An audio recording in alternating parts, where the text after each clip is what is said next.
A cowboy from the American Wild West sets sail across the ocean to the untamed lands of Australia. The moment he steps off the boat, he runs into a crazed woman in the middle of a wild outburst. Caught in a chaotic scuffle, several burly men are trying to restrain her, but she's too fierce for any of them to handle. Right then, the cowboy, Quigley, can't just stand by and watch, so he steps in to stop them. The woman sees him and immediately throws herself into his arms, screaming "Roy!" over and over, pretending to know him so that he'll help drive off the thugs. Quigley is stunned by such blatant abuse in broad daylight, but still tries to resolve things peacefully, asking the men to back off. Once he sets down his luggage, though, there's no more politeness. A fight breaks out right away. Judging by the thugs' pathetic fighting skills, it's no wonder they only pick on weak women. With a few swift moves, Quigley teaches every one of them a painful lesson. The woman tries to help, but her efforts only make things worse. Quigley keeps insisting that he's not Roy, and finally tells them his real name. The moment the thugs hear he's Quigley, they stop the fight immediately. Turns out, they were sent to the station to pick him up. As it turns out, Quigley had come all the way to Australia under a job offer from their boss, who hired him to eliminate the local indigenous population. The group rides along the scenic coastline back to the ranch, and that night, the wild woman, Cora, tries to win over Quigley by tending to his wounds, but Quigley, clearly annoyed, turns her away and sets 3 ground rules: stop calling him Roy, stay away from him, and don't get any closer. But Cora seems smitten with him no matter how hard Quigley tries to dodge her. She stays relentlessly cheerful, even offering herself to him, though Quigley, being honest and kind, firmly turns her down. Eventually, the group arrives at the ranch, where the boss, Marston, comes out to greet them in person, but Quigley, without delay, demands payment, reminding Marston that he had promised to pay just to see his shooting skills, something Quigley had trained for 3 months to perfect. With so many men watching,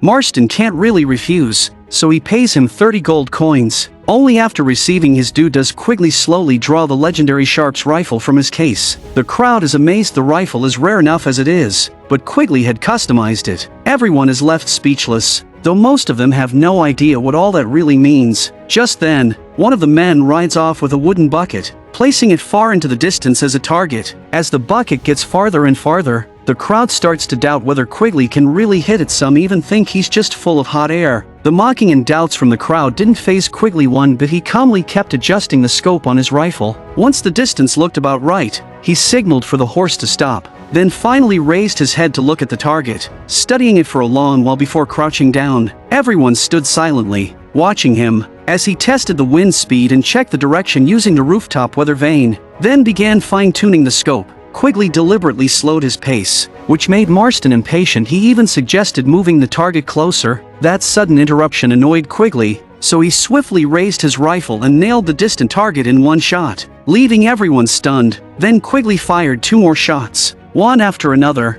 until the wooden bucket completely vanished from view. Seeing such pinpoint accuracy, Marston immediately announced that Quigley was officially hired. Just then, 2 deserters from the British Army were captured by Marston's men, and before they could resist, Marston coldly executed them on the spot. Witnessing this, Quigley grew uneasy. Was he really hired to hunt the natives, or was he also expected to deal with deserters? Later, Marston invited him to dinner, where he finally revealed the true reason he had hired Quigley. Turns out, Marston's parents were killed by aboriginal people, and now the natives were becoming smarter, learning how to dodge bullets, and since the British Crown seemed to silently approve, Marston's real reason for hiring Quigley was to help him wipe out the aboriginal population around the ranch. Hearing this, Quigley glanced at the servant. This wasn't the kind of job he came for, and he was outraged by Marston's cruelty. Without another word, Quigley hurled Marston out the door. The thugs eating scraps outside were shocked to see their boss thrown out like that. Embarrassed and humiliated, Marston forced himself back in, only to get tossed out again. Realizing he was no match, he swallowed his pride and ordered his men to storm the house and capture Quigley. Soon, the men surrounded the building, carefully watching for any movement inside. Meanwhile, Quigley downed a glass of red wine, blew out all the candles in the room, lit a cigar, and kicked over the dining table, waiting calmly for them to walk into their deaths. But just then, the aboriginal servant struck him from behind and knocked him out cold. Quigley was then dragged into the town square and used as a human punching bag. Not wanting Quigley to die on his property, Marston ordered his men to take him out to the wilderness and finish him off and bring Cora along too. The next morning, Quigley and Cora were dragged deep into the wild. Just as the driver dropped them off and was about to leave, he heard an unexpected surprise. Turns out, Quigley still had 30 gold coins hidden on him, and the greedy driver instantly turned back to claim them. Despite his injuries, Quigley calmly said, "Leave us some water, you can have the gold." "I can have the gold anyway," the driver replied, but Quigley had already anticipated this. As the driver set down the sharp's rifle to search his body, Quigley struck suddenly, stabbing him. The other driver, frightened and cowardly, immediately took off with the wagon. Wincing in pain, Quigley picked up his long rifle with great effort, took some bullets off the dead man, and aimed into the distance. The fleeing driver, eyes swollen and barely able to see, could hardly make out his path, but he didn't stop running. After adjusting his aim, Quigley pulled the trigger again, taking him out with a single shot. After finishing both drivers, Quigley cut the ropes from Cora's wrists and ankles, and the two exchanged a helpless smile. Fate had once again brought them back together in misery. They began walking under the scorching sun, heading deep inland. They marched from morning until night, and then again from night until dawn, until Cora finally collapsed from exhaustion. Worn out and frustrated, Quigley felt utterly fed up ever since Cora latched onto him. Nothing had gone smoothly. He considered walking off with the bullets, leaving this trouble behind, but after a few steps, his heart softened, and he went back to hoist Cora over his shoulder, continuing their desperate search for water, until he finally collapsed into sleep late that night. At dawn, Marston saw the mounted soldiers returning with two corpses and immediately sensed something was wrong. He thought they were coming to stir up trouble. When he found out the two bodies were his own men,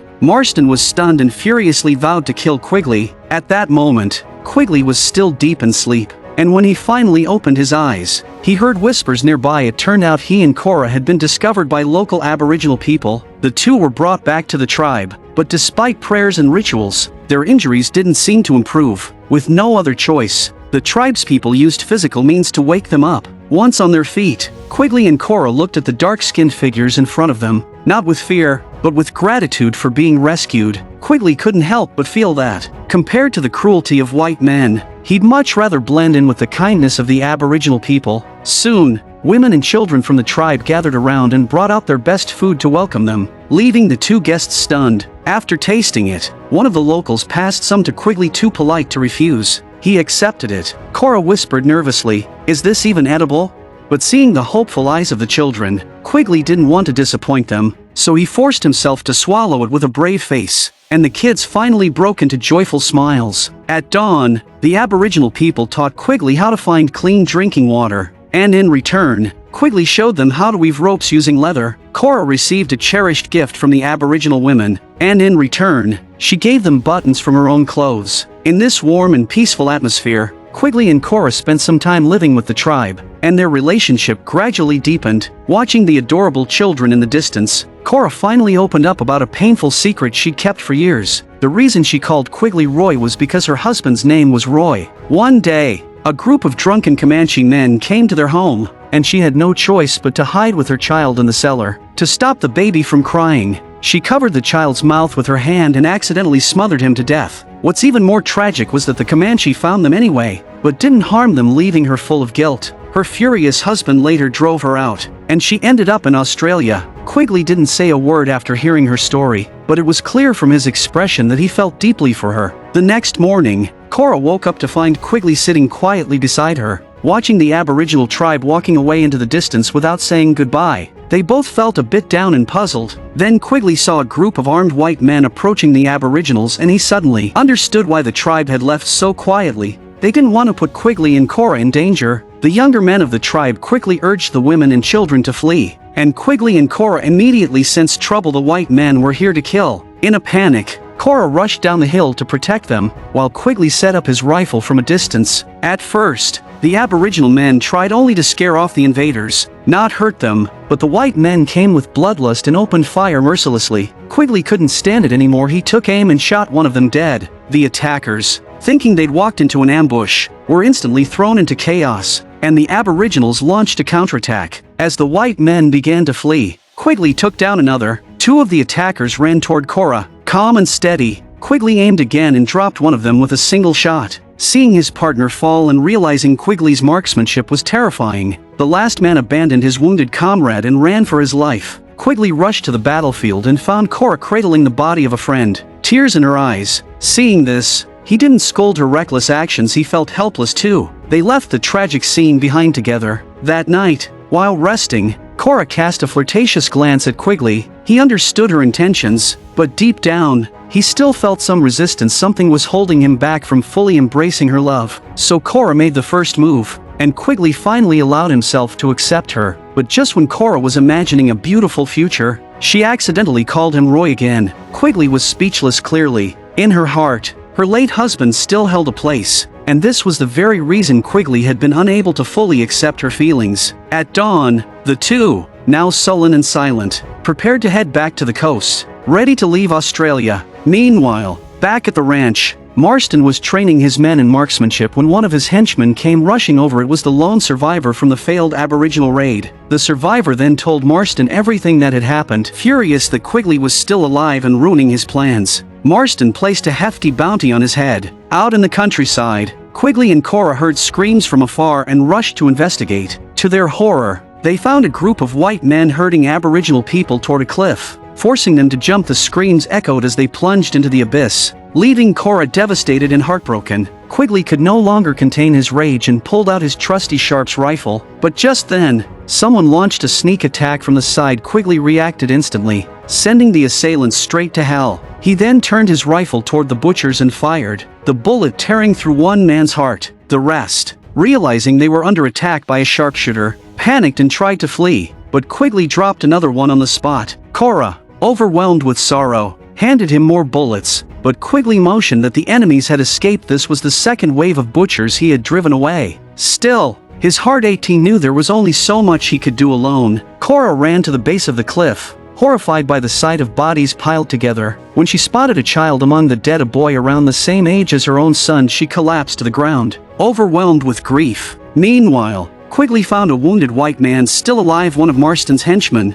Ironically, the man begged Quigley for help and even offered directions back to the ranch. But Quigley, hardened by what he had seen, ignored his pleas and handed him a nearby gun. "You got one shot left in that shooter, make the most of it." With that, Quigley walked off without looking back. Moments later, a single gunshot echoed through the canyon. Just as Cora was calming down and getting ready to leave, she heard the cry of a baby. Turning her head, she found a tiny infant alive among the bodies. She ran over and scooped the child into her arms, her hopelessness replaced by a flicker of joy and purpose. Quigley stood at the top of the ridge watching the scene, and though Cora looked up at him beaming, his face showed only anxiety. This baby was one more risk, one more responsibility. They searched for shelter and soon found a cave, settling in for the night. But feeding the baby became the next challenge. Grilled lizards weren't exactly baby food, and with no cows nearby, Quigley was visibly worried. The only option was to take the risk and head into town for milk and supplies. Cora offered to stay behind in the cave to care for the baby, as long as she had a gun to defend herself. Quigley sighed in defeat, but Cora laughed. She looked truly happy, as if she were caring for her own child again, savoring every moment. At sunrise, Quigley left food and a wooden weapon behind, but Cora wasn't satisfied. She asked him to bring back some clothes, and they had to be red. Quigley gave her a look of resignation and rode off on horseback. He'd be gone for 3 days, and in this remote wilderness, how could Cora possibly protect the child alone? That night, while Cora gazed at the stars thinking of Quigley, a pack of wild dogs began gathering. Realizing the danger, she quickly retreated into the cave. The baby cried non-stop, but this time, Cora didn't cover its mouth. She just kept trying to soothe him. As the wild dogs crept closer, she reluctantly pressed her hand over the child's mouth again, but the baby only cried louder. And this time, Cora gave up letting the child cry as loud as he wanted. As if preparing to face death with him, she raised her gun and fired at the approaching dogs, her mind flashing back to that night with the Comanche. Fortunately, after several gunshots, the wild dogs fled in panic, and one wounded dog, as it staggered out of the cave, was devoured by its own starving pack. While Cora fought for survival, Quigley was enjoying a hot meal in town. A friend's son showed interest in his rifle, so Quigley removed the bullets and let him handle it. But when the boy went to fetch Quigley's horse, he was spotted by Marston's men. They recognized the horse instantly and snatched the boy away. By the time Quigley and his friend stepped outside, something felt off. Scanning the area, Quigley spotted the enemy ambush and a gunfight erupted. Using the buildings for cover, he managed to hold them off but was eventually forced back into his friend's house, now surrounded on all sides, with the building engulfed in flames. In desperation, Quigley tried to escape through another room, but enemies were everywhere. There was no way out from below, so the only choice was up. He climbed onto the rooftop, found a weakly guarded side, knocked out the sentry, and leapt to the neighboring building's roof, narrowly escaping death. But soon, they spotted him, and Marston's men riddled his hiding place with bullets. Everyone assumed he'd been killed. In reality, Quigley had slipped into the underground drainage system and circled behind them. Furious, he loaded his rifle one bullet at a time, sending his enemies to the grave one by one. One survivor, sensing the tide turning, dropped his weapon in surrender but reached for a hidden gun behind his back. Quigley saw through the trick and shot him in the leg. As he approached to finish the job, he saw that his friend's wife had been caught in the crossfire and killed. His friend's devastated expression filled Quigley with guilt. Enraged, he grabbed one of the retreating enemies and told him to deliver a message. "Tell Marston he doesn't have to come looking for me, I'll be coming for him." Quigley returned to the cave and sensed something was wrong the moment he dismounted. He cautiously stepped inside and saw bloodstains everywhere. His heart sank. Grabbing his long rifle, he went in to investigate, only to find Cora lying on the ground, but thankfully, she was unharmed. She had been harassed by a pack of wild dogs the previous night, but luckily, the baby was safe. Cora was thrilled, having once lost her own child through a tragic mistake. She was overjoyed to have protected this one. Quigley felt nothing but sympathy for her, praising her bravery over and over. As a reward for her courage, he gifted her a brand new dress. Later, the two arrived at a coastal town, but just as they settled in, the aboriginal tribe approached, asking for their lost child back. Though Cora was reluctant, Quigley gently comforted her, and with tears in her eyes, she kissed the baby's forehead and handed him over. At dawn, while Cora was still sleeping, Quigley quietly slipped away. He was going to settle things with Marston once and for all. For his friend's wife and for the innocent aboriginal lives that had been taken. Cora woke up and rushed outside, and the two exchanged one last emotional look before Quigley rode off with determination. Meanwhile, Marston found himself in a tricky spot. His men were starting to question whether the bounty was really worth 200 gold coins. Instead of giving a straight answer, Marston told them, "If anyone doubts it, go ahead and wear my coat." Soon, Quigley arrived near Marston's ranch, and gunshots rang out. Marston knew trouble had come. That night, strange things happened around the property. Some workers spotted a lone horse running through the fields, and when they brought it in, they found a note tied to the saddle. "Everyone but Marston is free to leave before dawn." Marston was furious. Did Quigley think he was a fool?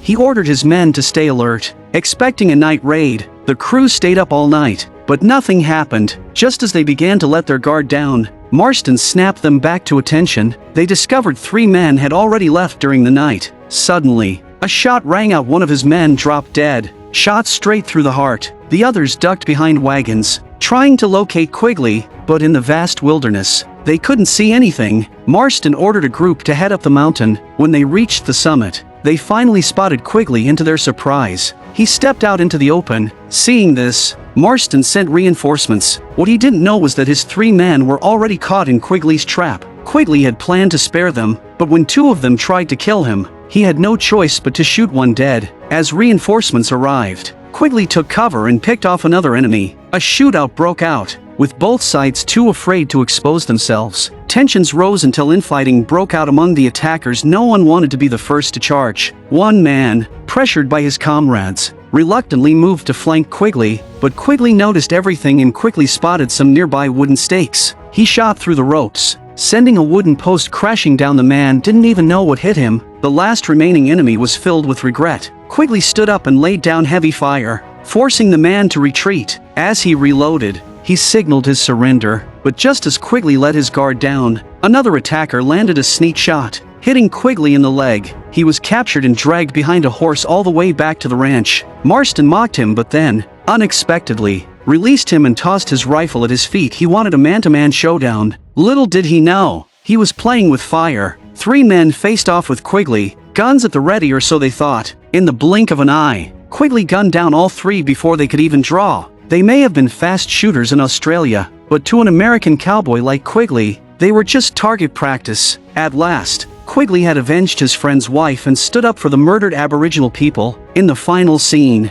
the Aboriginal servant approached with a rifle. Quigley didn't flinch. He calmly lowered his weapon. The servant, fully aware of Marston's atrocities, stood on the side of justice this time. He handed the rifle to Quigley and removed his civilized attire, returning to his true identity. Moments later, the mounted police arrived, ready to arrest Quigley, but suddenly, strong winds swept across the sky. Looking up, they saw thousands of aboriginal warriors surrounding the area, a sight so overwhelming that even Quigley was taken aback. The lawmen, realizing they were outnumbered and outmatched, quietly backed off and left. Quigley had cleansed the land of its evildoer, and in return, the aboriginal people protected him. That's the meaning behind the film's title, The Protector. Though the aboriginals may look primitive and wild, their hearts are far purer than the so-called civilized colonizers. I'm a film enthusiast. Thanks for watching, and see you next time.